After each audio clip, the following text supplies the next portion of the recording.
Hello everyone, આપ સૌને ખબર હશે કે 100 દિવસમાં 100 વિડીયો સિરીઝ શરૂ થઈ ગઈ છે. આજે તેનો ત્રીજો દિવસ છે અને આજે હું તમારી માટે માર્વેલનું અર્થશાસ્ત્રનું પ્રશ્નપત્ર પહેલું સોલ્યુશન લઈને આવ્યો છું. ચલો આપણે આગળ વધતા પહેલાં જો તમે ચેનલમાં નવા હો તો લાઈક અને સબસ્ક્રાઈબ કરો અને બેલ આઇકન દબાવો જેથી અમારા વિડીયો તમને સૌપ્રથમ મળે. હવે પેપરની શરૂઆત કરતાં પહેલાં તમારી માટે ખુશ ખબર છે કે પેપર સ્ટાઇલ બદલાઈ છે, જેમાં તમારે 20 માર્ક્સના 20 MCQ આવશે, 10 માર્ક્સના 10 ટૂંકા પ્રશ્નો આવશે અને ક્વેશ્ચન નંબર 3માં 12 માર્ક્સ 12 પ્રશ્નો હશે જે 2 ગુણના હશે. આ રીતના આપણા પ્રશ્ન પેપરની સ્ટાઇલ રહેશે. તેના પછી કયા ચેપ્ટરમાં કેટલા માર્ક્સનો હશે તે આપેલું છે. હવે આપણે પેપરની શરૂઆત કરીએ. વિભાગ એ. નીચે આપેલા 1 થી 20 હેતુલક્ષી પ્રકારના પ્રશ્નો છે. આપેલ વિકલ્પોમાંથી યોગ્ય વિકલ્પ પસંદ કરો અને ઉત્તર લખો. દરેક 1 ગુણનો રહેશે. Question number 1. જ્યારે સ્તંભ આકૃતિના દરેક સ્તંભના મૂલ્યને 1 થી વધુ પેટા વિભાગમાં વહેંચવામાં આવે છે ત્યારે કઈ આકૃતિ બને છે? તો સી. વિભાજિત સ્તંભ આકૃતિ બને. નીચેનામાંથી કોનો સમાવેશ આલેખના પ્રકારમાં થતો નથી? તો ચિત્ર આકૃતિનો સમાવેશ થતો નથી. ડી. દેશના આર્થિક વિકાસમાં વધારો થવાની રાષ્ટ્રીય આવકમાં કયા ક્ષેત્રમાં ફાળો ઘટે છે? તો એ. ખેતી ક્ષેત્રમાં ફાળો ઘટે છે. Question number 4. માનવ વિકાસ આંક HDIનું મહત્તમ મૂલ્ય કેટલું હોય છે? તો સી. 0 થી 1 ની વચ્ચે હોય છે. Question number 5. ફુગાવો એ કેવી ઘટના છે? તો એ નાણાકીય ઘટના છે. Question number 6. વસ્તુઓ અને સેવાઓના બદલામાં જે સર્વસ્વીકૃત છે તે નાણાની આ વ્યાખ્યા કોને આપી હતી? તો બી. રોબર્ટ્સને આપી હતી. Question number 7. RBIનું રાષ્ટ્રીયકરણ ક્યારે કરવામાં આવ્યું? તો એ 1949માં કરવામાં આવ્યું હતું. Question number 8. નીચેનામાંથી કોનો સમાવેશ નાણાકીય નીતિના ગુણોત્તમ સાધન થાય છે? તો ડી. ભેદભાવયુક્ત વ્યાજ દરમાં. Question number 9. તેંડુલકર સમિતિ ભલામણ મુજબ વર્ષ 2011-12 માટે ગ્રામ્ય ક્ષેત્રની ગરીબી રેખા નક્કી કરવા માસિક કેટલા રૂપિયા નક્કી કર્યા છે? તો સી. 1000 નક્કી કર્યા હતા. ક્વેશ્ચન 10. વર્ષ 2013માં ભારતમાં સૌથી ઓછી ગરીબી કયા રાજ્યમાં જોવા મળી હતી? તો ડી. ગોવામાં જોવા મળી હતી. Question number 11. બેરોજગારીના પ્રકારો નક્કી કરવા માટેના માપદંડ કોને રજૂ કર્યા? તો બી. રાજકૃષ્ણ. સક્રિય શ્રમના પુરવઠામાં સામાન્ય રીતે કયા વય જૂથની વ્યક્તિઓનો સમાવેશ થાય છે? તો સી. 15 થી 64 વર્ષીય. Question number 13. ઈસવીસન 2011માં ભારતમાં મૃત્યુદરનું પ્રમાણ કેટલું હતું? તેનો આન્સર એ 7.1 હતું. નીચેનામાંથી કયા પાકનો સમાવેશ અનાજમાં થતો નથી? આ લોજિકલ ક્વેશ્ચન છે. બી. તેનો જવાબ બાજરી આવશે, કારણ કે મગફળી, શેરડી અને કપાસ આ બધા પૈસા કમાવા માટે હોય છે, અનાજ્ય પાક નથી. Question number 15. નીચેનામાંથી કોનો સમાવેશ કૃષિ ક્ષેત્રના સંસ્થાકીય પરિબળો પર થાય છે? તો સી. ગ્રામ્ય સમાજ સંસ્થા વ્યવસ્થા. Question number 16. આજના સમયમાં વિદેશ વેપારનું કયું સાધન વધુ ગતિશીલ બન્યું છે? તો સી. નિયોજક શક્તિ. નિયોજક શક્તિ એ કોઈપણ દેશમાં જઈને ત્યાં આરામથી કામ કરી શકે છે. Question number 17. લેણદારની તુલનામાં કેટલા ખાતા હોય છે? તો લેણદારની તુલનામાં 2 ખાતા હોય છે. Question number 18. રેલવે કયા પ્રકારના ઉદ્યોગોનું ઉદાહરણ છે? તો જાહેર નિગમ. Question number 19. કયા ઉદ્યોગોમાં મૂડીરોકાણ મર્યાદિત ₹25 લાખ સુધીનું છે? તો એ ટચુકડા ઉદ્યોગો હોય એમાં 25 લાખનું હોય છે. એનાથી મોટા ઉદ્યોગો માટે વધુ રકમની જરૂર હોય છે. Question number 20. ભારતીય બંધારણમાં કઈ વયના બાળકોને પ્રાથમિક શિક્ષણ મફત અને ફરજિયાત ધોરણે પ્રાપ્ત કરવાનું હોય છે? તો ધોરણ 6 થી 14 વર્ષના બાળકને ફરજિયાત શિક્ષણ મેળવવાનું હોય છે. વિભાગ બી, નીચે આપેલા 21 થી 30 પ્રશ્નોનો ઉત્તર 1-2 વાક્યમાં આપો. દરેકના એક ગુણ રહેશે. ક્વેશ્ચન નંબર 21, વૃતાંશ શોધવાનું સૂત્ર દર્શાવો. વૃતાંશ એટલે વર્તુળનો અંશ. તે શોધવાનું સૂત્ર નીચે મુજબ છે. વૃતાંશ બરાબર પેટા મૂલ્ય ગુણ્યા 360 ભાગ્યા કુલ મૂલ્ય. 22, જીવનની ભૌતિક ગુણવત્તાનો આંક કોને રજૂ કર્યો હતો? ઉત્તર, જીવનની ભૌતિક ગુણવત્તાનો આંક ડેવિસ મોરિસે રજૂ કર્યો હતો. Question number 23, reverse repo rate એટલે શું? ઉત્તર, જે વ્યાજના દરને વેપારી બેંકો આરબીઆઈને ટૂંકા ગાળા માટે ધિરાણ આપે છે તેને રિવર્સ રેપો રેટ કહે છે. ક્વેશ્ચન નંબર 24, પ્રધાનમંત્રી જનધન યોજનાની શરૂઆત કયા વર્ષમાં કરવામાં આવી હતી? પ્રધાનમંત્રી જનધન યોજનાની શરૂઆત 28 ઓગસ્ટ 2014ના રોજ કરવામાં આવી હતી. 25, બેરોજગારીનો અર્થ જણાવો. ઉત્તર, બેરોજગારી એટલે પ્રવર્તમાન વેતન દરે વ્યક્તિ કામ કરવાની ઈચ્છા શક્તિ તૈયારી હોવા છતાં તેને કામ ન મળે તેવી સ્થિતિને બેરોજગારી કહે છે. ક્વેશ્ચન નંબર 26, ભારતમાં છેલ્લી વસ્તી ગણતરી કયા વર્ષમાં થઈ હતી? તો 2011માં છેલ્લી ગણતરી વસ્તી થઈ હતી અને શરૂઆત 1981માં થઈ હતી. નોબડાનું પૂરું નામ જણાવો. નર્મદાનું પૂરું નામ national bank of agriculture rural development છે. 28, વિદેશ વેપારની દિશા એટલે શું? ઉત્તર, વિદેશ વેપારની દિશા એટલે કોઈપણ દેશના વિશ્વના વિવિધ દેશો સાથેનો વેપાર માટેનો સંબંધ. ક્વેશ્ચન નંબર 29, કરીબજોડ એ કયા પ્રકારના ઉદ્યોગોનું ઉદાહરણ છે? તો કરીબજોડ એ સહકારી ઉદ્યોગોનું ઉદાહરણ છે. ક્વેશ્ચન નંબર 30, કોલસા દ્વારા મળતી વીજળી કયા નામે ઓળખાય છે?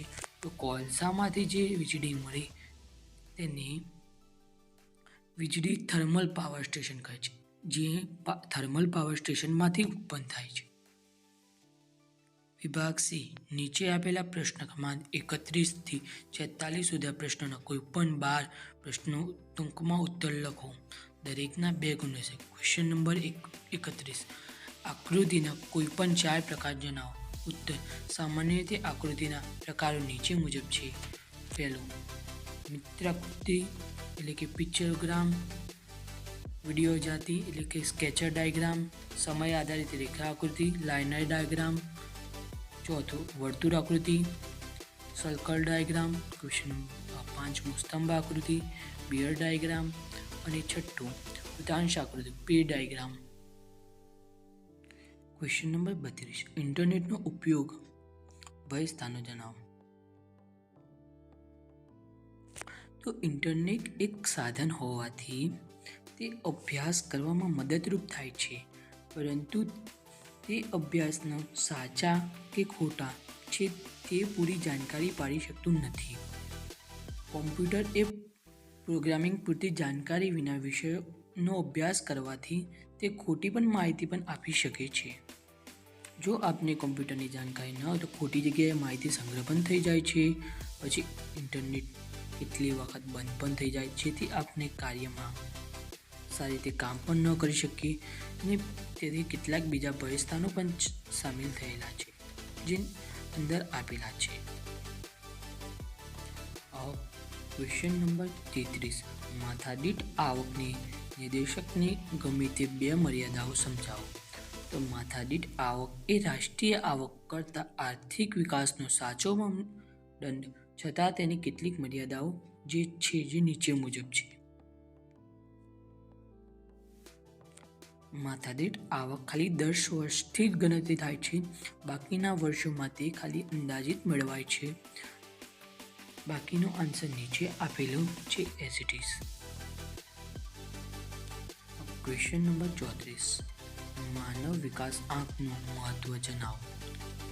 ઉત્તર, માનવ વિકાસ આંક નીચે પ્રમાણે છે. તો તેમાં HDIનું મહત્તમ નિર્દેશક જાણવામાં આવે છે. HDIનું મહત્તમ નિર્દેશક 1 થી 1 છે. ક્વેશ્ચન નંબર 35, નાના વિના મૂલ્ય માધ્યમિક તરીકે કાર્ય ઉદાહરણ આપી સમજાવો. તો નાનાના વિનિમય એટલે કે એકબીજાને આપવામાં આવતી વસ્તુઓને નાનાનું વિનિમય કહે છે. નાના દ્વારા આપની સેવા અન્ય વસ્તુઓ પણ મેળવી શકીએ છીએ, એટલે કે નાના સર્વસ્વીકૃત માધ્યમ છે. ક્વેશ્ચન નંબર 36, દાબેલો ફુગાવો એટલે શું? તો તેનો આન્સર સરકારી કાયદા દ્વારા કે સબસિડી દ્વારા ભાવ સપાટી દબાવી રાખી હોય તેવા ભાવને વધતા હોવા છતાં ફુગાવો સર્જાય તો તેવા ભાવને દબાવેલો ફુગાવો કહે છે, જે ગવર્મેન્ટ અથવા તો સરકાર દ્વારા કરવામાં આવે છે. ક્વેશ્ચન નંબર 37, રિકરિંગ થાપણો એટલે શું? જે વ્યક્તિઓ એક સાથે બચત કરવા ન ઈચ્છતા હોય પરંતુ અમુક ચોક્કસ ગાળા દરમિયાન દર મહિને ચોક્કસ રકમ જમા કરાવવા હોય તેવી થાપણને રિકરિંગ થાપણો કહે છે. રિકરિંગ થાપણો વધતી જાય છે અને જમા રકમ પર વ્યાજ મળતું રહે છે, જે સામાન્ય લોકો માટે હોય છે. સાપેક્ષ ગરીબીનો અર્થ ઉદાહરણ આપી સમજાવો. ઉત્તર: સાપેક્ષ ગરીબી એટલે કે જ્યારે એક વ્યક્તિની તુલના બીજા વ્યક્તિ સાથે, એટલે કે જેની આવક ઓછી છે તેની સાથે કરવામાં આવે તો તેવા વ્યક્તિને સાપેક્ષ ગરીબ કહે છે. જેમ કે કોઈનો એનો પગાર 20,000 છે અને બીનો પગાર 15,000 છે, જ્યારે એની સરખામણીમાં બી એ સાપેક્ષ ગરીબ છે. ક્વેશ્ચન નંબર 39, ગરીબી રેખાની મર્યાદાઓ જણાવો. ગરીબી રેખા એટલે કે એવી રેખા જે નક્કી કરવામાં આવેલી માથાદીઠ આવક કરતાં ઓછી આવક અથવા તો કેલેરી ધરાવતા હોય તેવા વર્ગને ગરીબ કહે છે. ક્વેશ્ચન નંબર 40, અર્ધ બેરોજગારીનો અર્થ અને ઉદાહરણ આપો. તેનો ઉત્તર: અર્ધ બેરોજગારી એ મોસમી બેરોજગારી અથવા તો ચોક્કસ સમય આધારિત બેરોજગારી હોય છે. જેમ કે ચોમાસાની સિઝનમાં ખેડૂતો વાવણી અને પાક સમયે જ કામ કરતા હોય છે, બાકીના સમયથી નવરા હોય, કામ વગરના હોય છે, તે રીતે અર્ધ બેરોજગાર છે.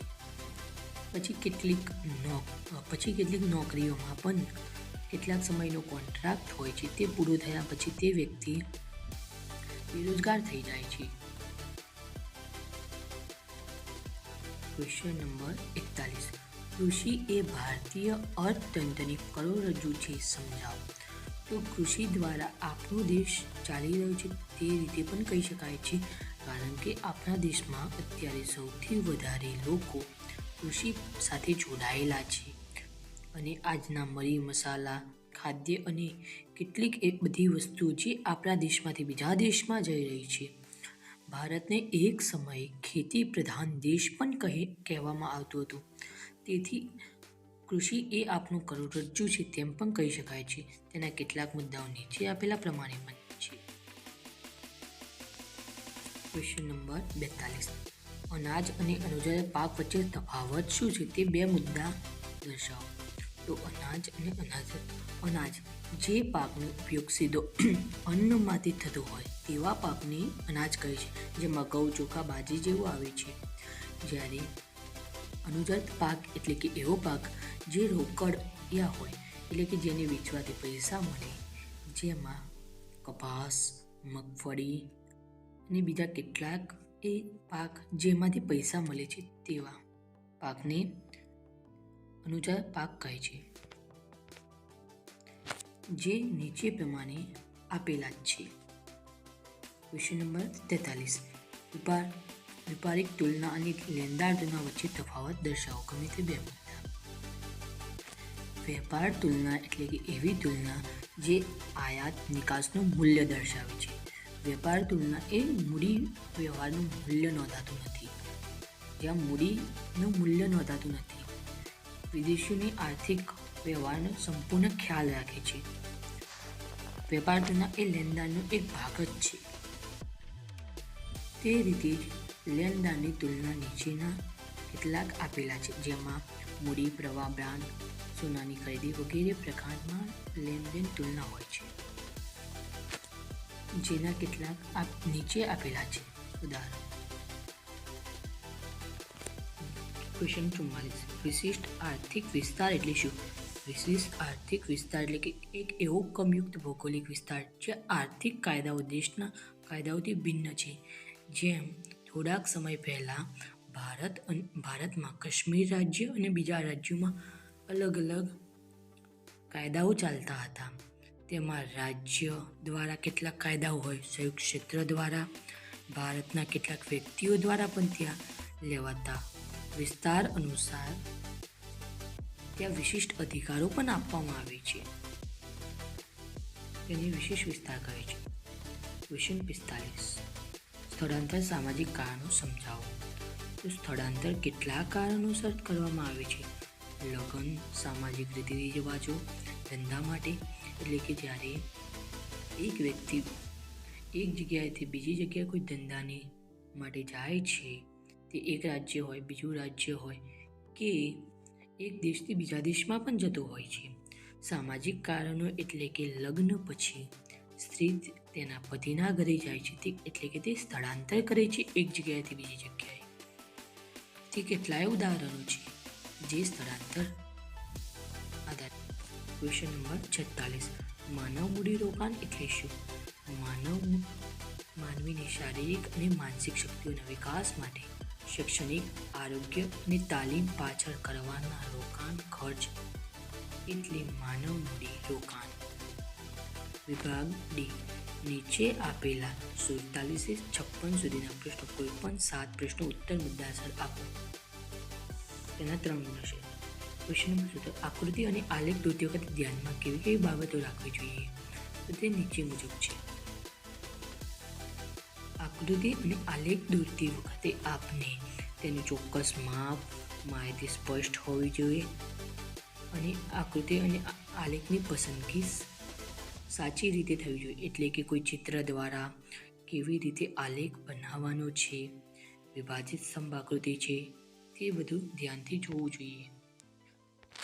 કેટલી સાઇઝનું તેનું માપ હશે, બંને દરેક વિગતો દર્શાવવી જોઈએ. એક્સ આકાર, વાય આકાર અને આંકડાશાસ્ત્રના કેટલાક આંકડાઓનો ઉપયોગ કરીને તે વિસ્તૃત રીતે દર્શાવવી જોઈએ, જેથી સારી રીતે સમજણ પડે અને તેની ગણતરી સાથે દર્શાવવી. Question number 48. આર્થિક વૃદ્ધિ અને આર્થિક વિકાસ વચ્ચે તફાવતના ગમે તે 6 મુદ્દા જણાવો. તો આર્થિક વિકાસ અને આર્થિક વૃદ્ધિ એ પર્યાય શબ્દો છે. આર્થિક વિકાસ એ પ્રક્રિયા છે. આર્થિક વૃદ્ધિ જ્યારે આર્થિક વૃદ્ધિ એક ઘટના છે. આર્થિક વિકાસ પરિમાણાત્મક અને ગુણાત્મક છે. તેવી જ રીતે આર્થિક વૃદ્ધિ પણ નીચે આપેલી જ છે. તેના કેટલાક પોઈન્ટો આ રીતે છે. આર્થિક વૃદ્ધિના છે, તેના પછીના કેટલાક પોઈન્ટો વિકાસના પોઈન્ટો અહીં આપેલા જ છે. આર્થિક વૃદ્ધિ અર્થતંત્રમાં ઉલ્લેખ સાધનોનો પૂર્ણ ફાળો બહાર આપે છે.